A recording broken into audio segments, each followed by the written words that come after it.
The Secrets of Star Trek is brought to you by the Star Quest Production Network and is made possible by our many generous patrons. If you'd like to support the podcast, please visit sqpn.com/give. You're listening to The Secrets of Star Trek, episode 56. Captain to bridge. Spock here. Make it so. Surrender is not an option. Attention crew of the Enterprise, this is James Kirk. We are all explorers, driven to know what's over the horizon, what's beyond our own shores. We would have helped you get home if you had asked. That's who Starfleet is. Hi, I'm Dom Bettinelli, and you're listening to The Secrets of Star Trek, where we discuss the hidden layers and deeper meaning found in all the Star Trek TV series, movies, and more. And today we're discussing the Voyager episode, Time and Again. Joining me today on the panel are Father Corey Stika. Hi, Father Corey. How's it going, Dom? Very well. And Jimmy Aiken. Hi, Jimmy. Howdy, Dom. Folks, you've been doing such a great job, folks, listeners to the podcast, of sharing the show with your friends. And please keep it up. It's so gratifying that you're enjoying the show and that you want to grow our community of listeners. That helps us to keep making these shows, and it helps you because you get more content and interesting content because we get feedback from people and that sort of thing. So please keep it up and keep sharing the episodes and letting people know about Secrets of Star Trek. We do appreciate that. I do want to let you know about another new show that we've got coming, that we've got out now. It's actually available now, the first few episodes. It's a show called Raising the Bets, and it's a show that I'm doing with my wife, Melanie. It's a family podcast about the interesting, lovely life of a Catholic family that's homeschooling. We have 5 kids, and we're all in the house all day long in this little house, me working here in my studio and the kids and my wife in the other room doing schoolwork, and all the adventures we go on and the fun things we do. And we hope you'd enjoy, seeing what's going on, sort of the personal side of SQPN and some of what this whole network is about. And when you support us, it's what you're supporting is things like my family as an employee of SQPN. So I felt like it would be good to share that with you. So please check it out. It's at sqpn.com/bets, BETTS, and let me know what you think. And if you enjoy it, please subscribe if you enjoy it. All right. So we're talking about this Voyager episode. It's the 3rd episode of the first season. So we've already had 2 episodes, the pilot, then the Parallax episode, and now we're in the 3rd episode. It aired in January of 1995, so right at the beginning. And so the basic plot is, while Voyager is traveling through space, trying to get home to the Alpha Quadrant, they investigate a massive explosion that destroyed all life on the planet. And in the midst of that, Janeway and Paris are swept back a day in time, and they have to stop the explosion. So right off the bat... Except they say they're not going to. Right, exactly. But then they do. Events conspire. Yes, because of course it's Star Trek. Yeah, and there's a cute kid involved. So as soon as there's a cute kid involved, no tragic ending on this. Right. Well, it depends how you define cute. I found the kid annoying, but well, that's the thing about cute kids. That's why on Babylon 5, whenever there was a cute kid, they died. Yeah. I think so. I saw someone mention it's child actress, Star Trek child actor syndrome. It doesn't work. It just doesn't work. So it's a couple interesting aspects of this. I mentioned that we talked about the Parallax episode, which was just before this, which was not exactly time travel. It was. But was kind of, yeah. I mean, it was a bit of a time loop.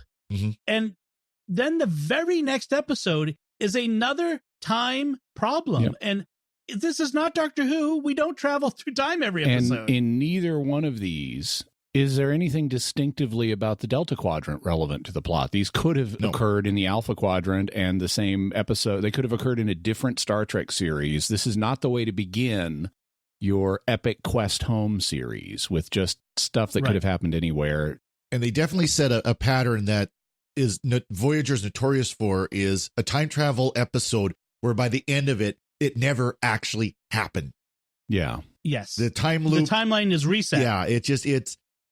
Voyager's so bad for that. And I think part of the reason why they had to do that, because they knew they couldn't beat the ship up and then go on to the next episode without having to figure out some way to restore that, which there's a later set of episodes, The Year of Hell, where they did that. They beat the ship to the point of they actually destroyed it. They crashed the ship, and all of a sudden the timeline was completely restored and the ship was in perfect shape. Yeah, and thus Ronald D. Moore was led to create Battlestar Galactica, where the ship gets beat up and stays beat up. Yeah, exactly. Yes. Yeah. It's a very, yes, it's a similar premise with a very different way of doing it. So apart from the plot, from a character standpoint, this was an attempt to establish Janeway's character, her ethos, the way she solves, approaches moral problems. In fact, they was Michael Piller, the writer, one of the writers and one of the producers, said up front that this was what they were trying to do, was to sort of give Janeway a problem, to give the viewer an understanding of this is who she is as captain. This is what distinguishes her. How do you feel about that approach, that attempt? Successful? I think we already kind of knew who she was from the pilot. I mean, a lot of the pilot is devoted to setting up Janeway and the rest of the characters. I mean, the fact that she decided to stay in the Delta Quadrant so that the caretakers' array wouldn't fall into bad people's hands shows that. And so I'm willing to do the moral hard thing and stay in the Delta Quadrant. And now that that's done, I'm going to do everything I can to get us home. So we're going to spend this episode not devoting it to get us home. Right. Well, it's how many times did you say, well, we can't interfere because of the Prime Directive? No, you can't interfere because of the time parallax that you're now in if you do interfere. Right. Right. Yeah. I mean, in fact, yeah, I'll get to that. I want to talk about that at some length in a bit. The other thing I want to mention is the original story idea for this I read the premise was, what would you do if you showed up at Dresden, the firebombing of Dresden, 24 hours before the firebombing occurred? This is a famous World War II event. I would leave Dresden. Yeah. Right. Well, it's not like you can stop it. It's, just two people. But would you try to warn people, try to get them out? Would you, that sort of thing? And so that's really the original kernel of the what we ended up getting. So let's talk about what happens in the episode. Yeah. It starts off with Tom Paris going off duty, and and Harry, the dedicated Ensign Kim, wants to stay on extra duty, but Paris wants to go on a double date with the infamous, and I say infamous, Delaney sisters, who make their first non-appearance, shall we say? Get their first reference. Yes. How likely is that a pair of human twin sisters are assigned to the same ship in the same department? I mean, it was such an awkward gag the entire series, at least until they had Paris pair up with B'Elanna. But it's just what I like about this, though, is Harry is actually talking. Tom, for once, the reckless one, is talking sense to Harry. Yes. He says, look, we're out here. Who knows when we're getting back, if ever. People are going to start pairing off. So we should act now. and because otherwise there are going to be fewer options down the line. This is sound evolutionary and matrimonial sense he's talking. Yes, and Harry is like, oh, I got a girl back home. Yeah, and we know you're not going to see her for 7 years. Right. And you don't know you're going to see her ever. And so Tom is totally right, saying, look, you got to let that go. Let her have a life and a husband and a family and stuff. You got to, just forget about her now. She's likely not to wait for you. And you need to focus on what you can do now. And that's the Delaney sisters. You could go on a double date with them. That's one of the things that's an aspect of this that is unique to Voyager and that they keep dealing with in future episodes. Janeway has this same dilemma with her fiance, I guess it is. And it comes to a head in later seasons when they actually do make contact and find out what's been going on with the people that they love since they got separated off. And I do like that they deal with this, that they bring this up, that it's an aspect of the characters and how they deal with being separated. So that is a good part of it. But Tom Paris is catting around is probably one of the least likable parts of his character. And again, I'm glad they pair him up. Tomcatting around. Oh yes. They was Mrs. Washington named him after her or whatever from Hamilton. The reference of never mind. That's a dumb different reference. Thing. Yes, that I was trying to make. So so out of nowhere, the ship is hit by a shockwave. Yes, and it wakes up Cass, who's been asleep in the middle of the day apparently, and she senses. We have this dramatic wake up. Yes, she apparently sensed a million voices crying out in pain at once to her, then silenced. Where have I heard that before? She feels a disturbance in the force. Yes. There was a massive explosion on a Class M planet that now has no vegetation, no people, but the remains of a civilization. So let's beam down. Yeah, exactly. So something happened involving technobabble that caused a technobabble explosion, both on screen and off. Yes. That has the effect of a neutron bomb, of killing life forms but leaving the buildings more or less standing. And it exploded like in story time, like about 10 minutes ago. Like this is for having just happened. This place looks like it's been sitting abandoned for 100 years or 10 years or something like that. I mean, it's sort of it evidently vaporized all organic matter or something. It was and it's perfectly safe. Supposedly what this particular radiation does at certain level, or when it explodes, it completely wipes out anything organic, but non-organic is fine.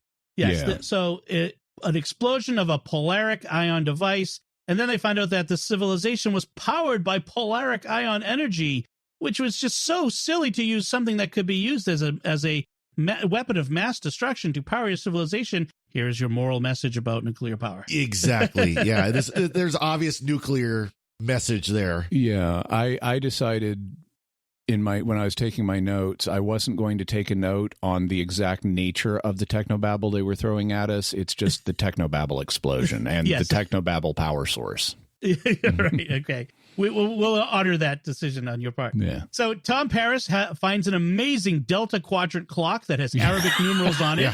Oh, but when it breaks, it still shows on the display the exact time it broke. Here's a hint for writers. The whole, like the analog clock breaking at the moment of the explosion does not translate to digital. Just don't go there. It does not. No. So when he touches it, he sees a flash of a different time and place around him. His central nervous system is showing temporal flux, etc., etc. And they explain this, and here I will go into a little bit of the technobabble. They say that the explosion has fractured subspace. And so there are like subspace icebergs floating around, and that are hooked into different periods of time subsequent to the explosion. And if you get caught in one of these icebergs, if one of them hits you, then you either see, or if you get fully inside of it, get transported to a moment in the past. And so that's what happens to Paris and Janeway. They get hit by a subspace iceberg, and suddenly they're in the same place, but it's earlier, the nuclear winter isn't happening, and the kid screams. Right. And so they're surrounded by all these other people in colorful clothing, and they pretend to be travelers to pass as natives. That classic Star Trek, Starfleet disguise. Yeah. We're travelers from another place, another location. Yeah. I wonder how often that doesn't work. Yeah, well, the kid susses them out. Yeah. Yeah. He says they're demons. And Tom solves that by, when nobody's looking, saying, yes, we are demons and we're going to eat you. And makes the kid run away. And he looks sheepishly at Janeway. Which I did like that. That was funny. Meanwhile, Paris finds the same clock, only it's a day earlier, as he deduces by its readings, and therefore knows they've got 24 hours or whatever the length of the day is on this planet until Dresden. Right. He gets the shopkeeper to explain to him, how does a clock work here in this place? Yeah. I mean, imagine like someone's like, I'm from Chicago. How do your Boston clocks work? Yeah. The same way they work in Chicago. I like that the shopkeeper has that reaction. It's like, dude, this is just a clock. You know how they work. Yeah. So we get the classic briefing in the briefing room on board Voyager, where Kim and Torres explain that the fractures dissipate into the past, not the future. Because subspace. And to technobabble. And now Cass, who's been, saying that she knows about all these people have died and she saw it happen. She got Neelix. Sorry, thank you. Neelix seems to think she's just crazy, and yes. He doesn't take what she's saying seriously at all. I mean, he's worried about her, but he thinks he's worried because he thinks she's making too much of this. Foreshadowing, she is crazy. They just haven't shown that yet. No. Yeah, much later. Well, but early Neelix especially, is very patronizing toward Cass. Almost, over the top. And it's a little annoying and a little distressing there. But so they go to sickbay. The doctor scans Cass's brain, and he's bemused at everything he hasn't been told about what's going on. And he says, I seem to find myself on the voyage of the damned. No one has filed the proper paperwork when Cass joined the crew, and so he can't say, well, your brain looks nice, but I can't compare it to say anything's abnormal. Yeah, and now this is interesting because he says he was not informed when he sees the two of them. He says he was not informed there were passengers on the ship, so he doesn't realize they're crew, and he doesn't realize there's a second ship that has also now contributed its crew, i.e. the Maquis crew. And this makes no sense because in the previous episode, Kes came down to sickbay and befriended the doctor and started talking to him about does he have a name and everything. And they bonded in the previous episode, and now he doesn't know her. And this, I looked at the production numbers to see, could these have been filmed out of order? And no, they weren't filmed out of order. This is just freakishly inconsistent writing. See, I wonder if there was an issue of they were written planning to be done a certain way, but then were filmed in the order they were. Then you fix the script. But they didn't go back and fix the script. But I just wonder if they had intended this to be the second episode, but then when they actually got to filming and everything, they produced it in different order. And forgot to fix the writing problems. Exactly. So meanwhile, Janeway and Paris yesterday Janeway says the Prime Directive shouldn't let them interfere with what's going on. And Paris says, and I think morally, the consequences have to be better than letting, the consequences of interfering. We can't interfere because we don't know what the consequences will be. And Paris says, well, the consequences have to be better than everybody dying. And I think that's a big flaw in Janeway's interpretation of the Prime Directive of, well, we just have to let evolution take its course. Well, no, evolution is that they all die. Yeah. That can't be the right choice here. Yeah.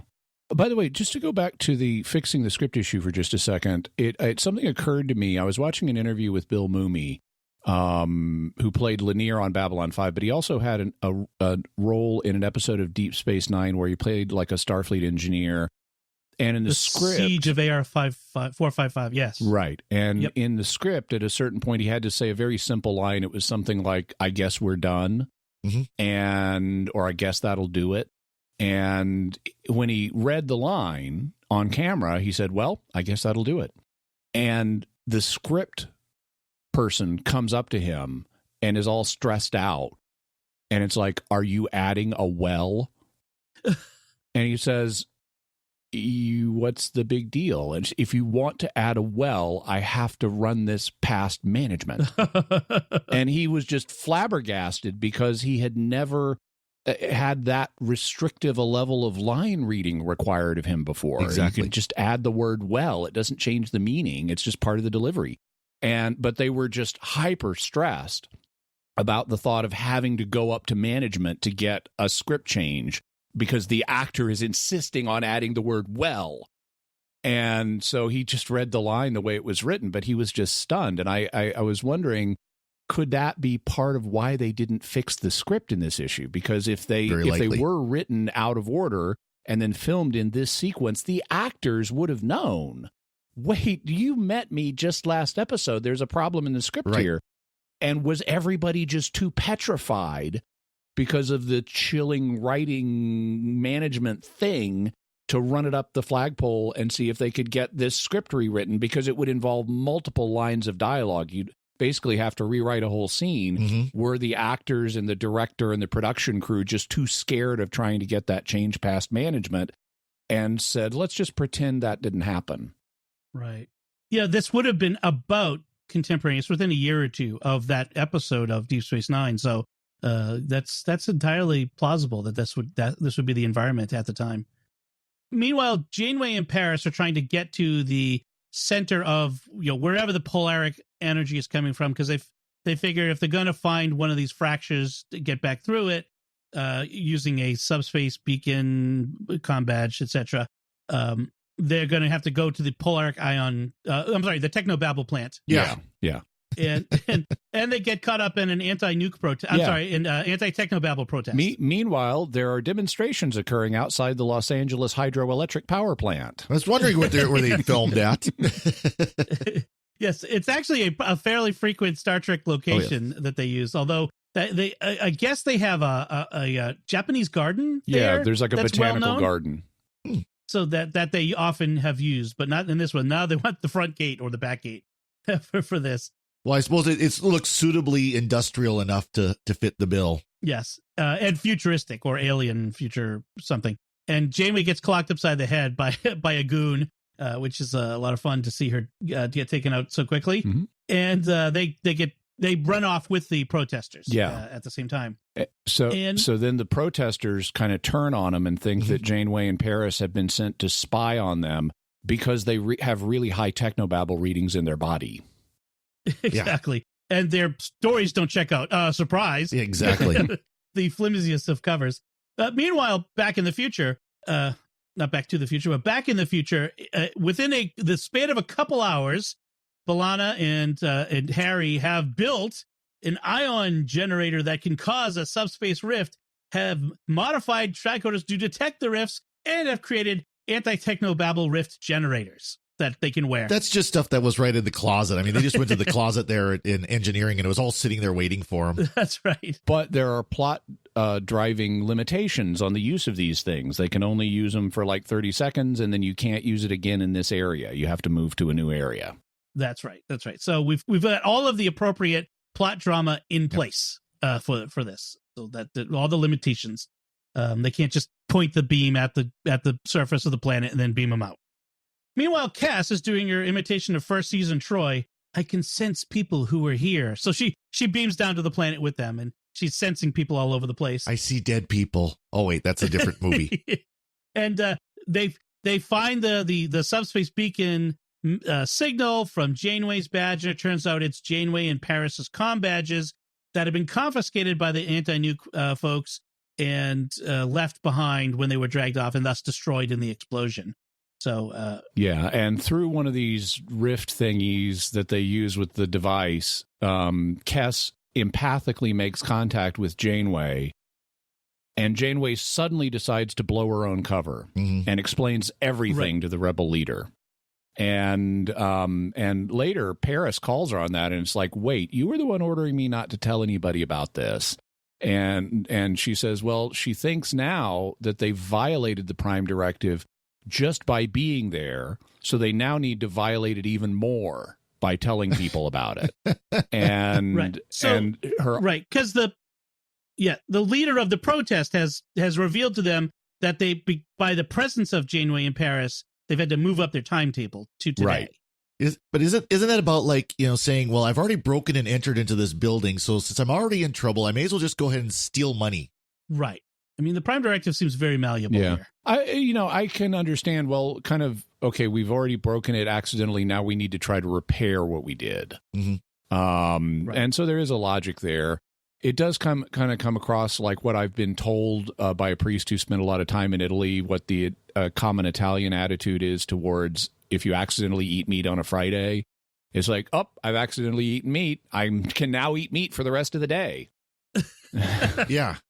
Oh, I love it. I may as well, if I've already broken the rule, I may as well enjoy breaking the rule. Yeah. That explains so much about Italian culture. But so Janeway thinks because they've caused the Protectors to accelerate their schedule, the planet might not have been destroyed if they hadn't interfered with things. And it's going to turn out she was right about that. Mm-hmm. And this is actually accurately timey-wimey. If the protest had occurred at a different time, it might not have caused the accident. Mm-hmm.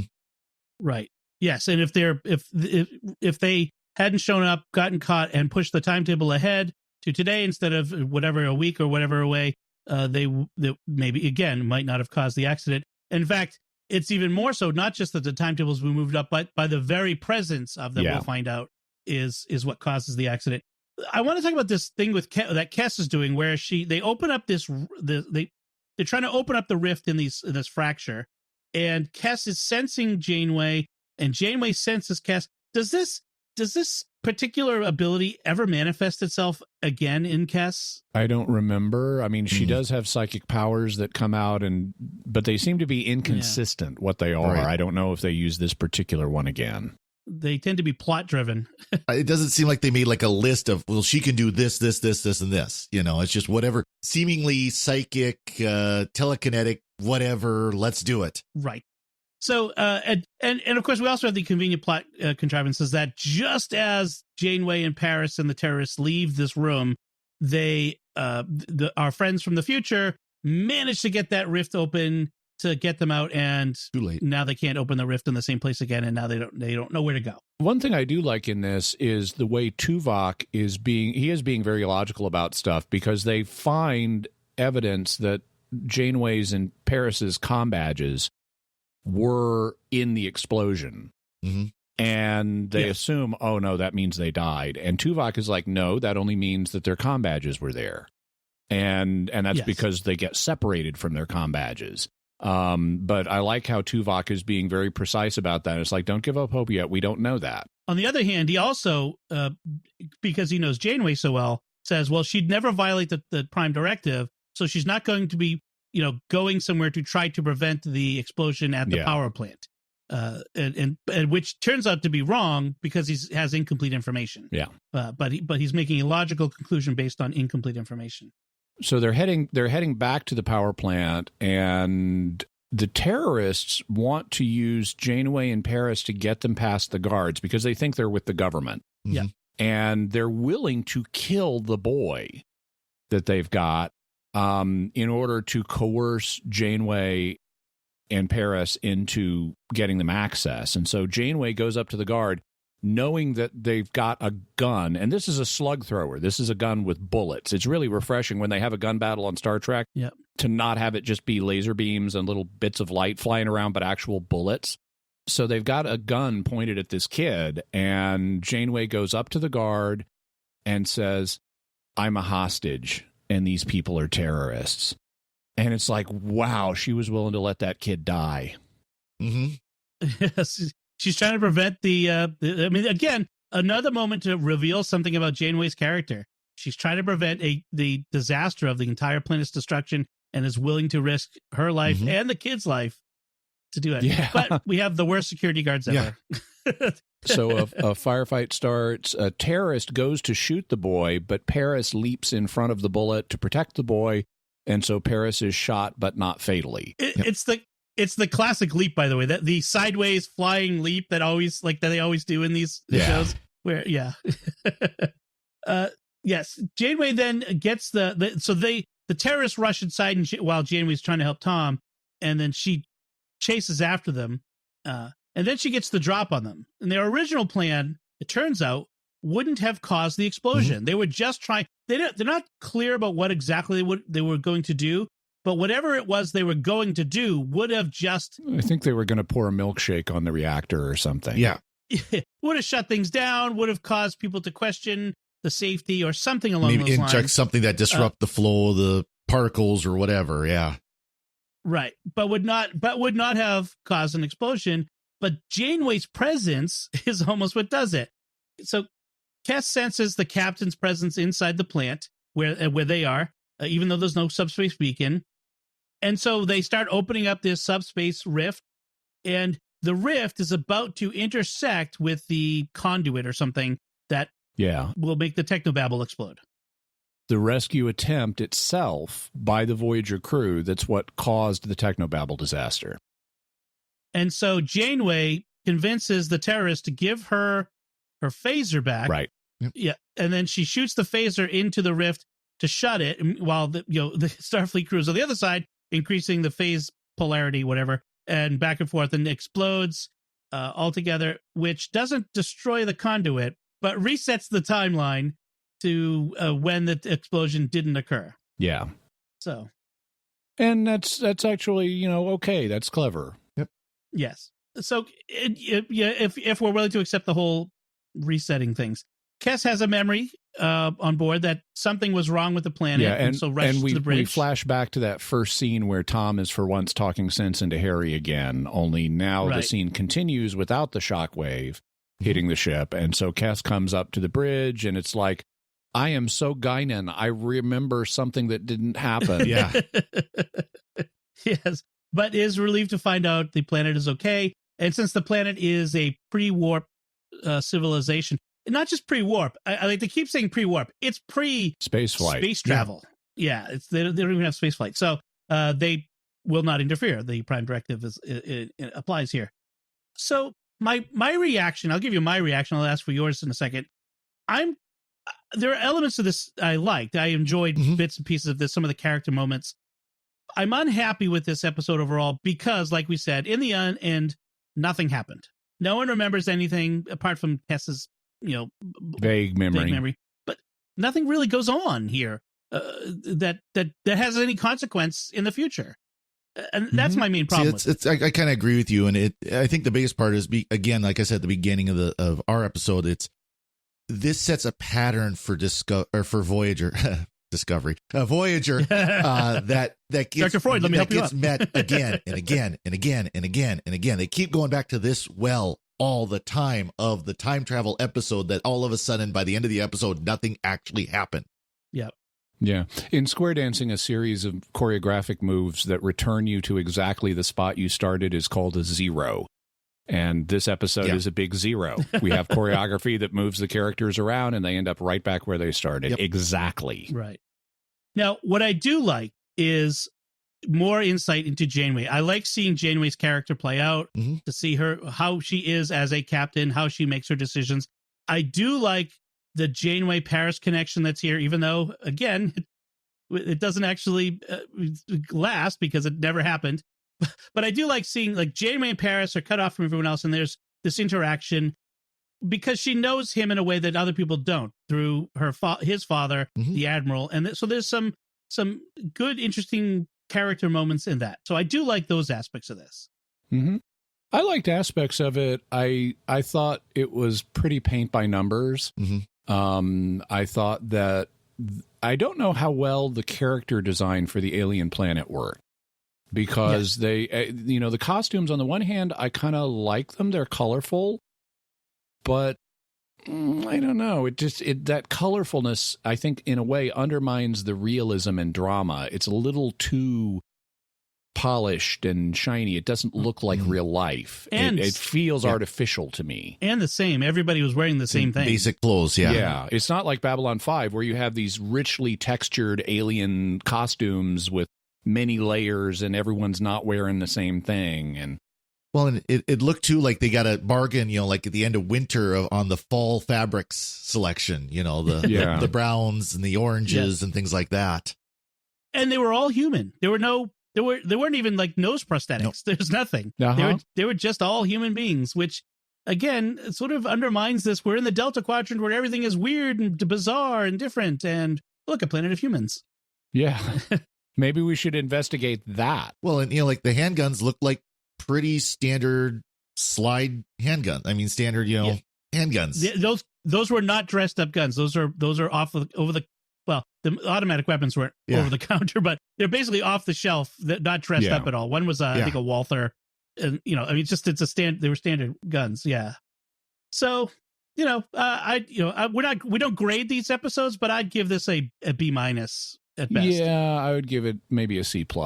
It was way better than Parallax, the previous episode, where it just made the science in that made no sense. At least here, they invented fake names to cover up the fact this isn't real science. There, they used real science names incorrectly. Yes, that is true. That is true. All right. Any other notes that you want to share about this episode? One small thing. Maybe I'm wrong, but if it's in a red dwarf star system, shouldn't the light have a reddish tint? Yeah, I was wondering about yellowish that too. Tint. Yes. So that's an instance where they use real world science incorrectly again. Yep. So that's our take on this. Before we finish out, I do want to take a moment to thank our patrons who make it possible for us to create the Secrets of Star Trek, including this week, Harry R., not Harry Kim, Harry R., Layla L., Hans G., Anthony M., and David G. Their generous donations at sqpn.com/give make it possible for us to continue the Secrets of Star Trek and all the shows at StarQuest. You can join them by visiting sqpn.com/give. And if you do, you actually get access to additional content as well. We make available some specials, including recently we did a special where we talked briefly about the teaser trailer for the new Star Trek Picard series that's coming up. So if you wanted to get access to things like that too, all of our patrons get access to those special episodes that we make available there, just as a special thank you to them. So that's it from us. What did you think of this episode of Voyager called Time and Again, or what we had to say about it? Let us know by visiting sqpn.com/trek or the SQPN Facebook page and leave us some feedback there, or send an email to trek@sqpn.com. We'll be back next time when we'll be discussing Enterprise's episode called Strange New World. Until then, Jimmy Akin, thank you for joining me and sharing the Secrets of Star Trek. Thanks, Dom, and live long and prosper. Father Corey Stika, thank you as well. Well, thank you, Dom. And once again, I'm Dom Bettinelli. Thank you for listening to the Secrets of Star Trek on StarQuest. And remember, everybody should drink plenty of fluids. Don't leave without turning me off.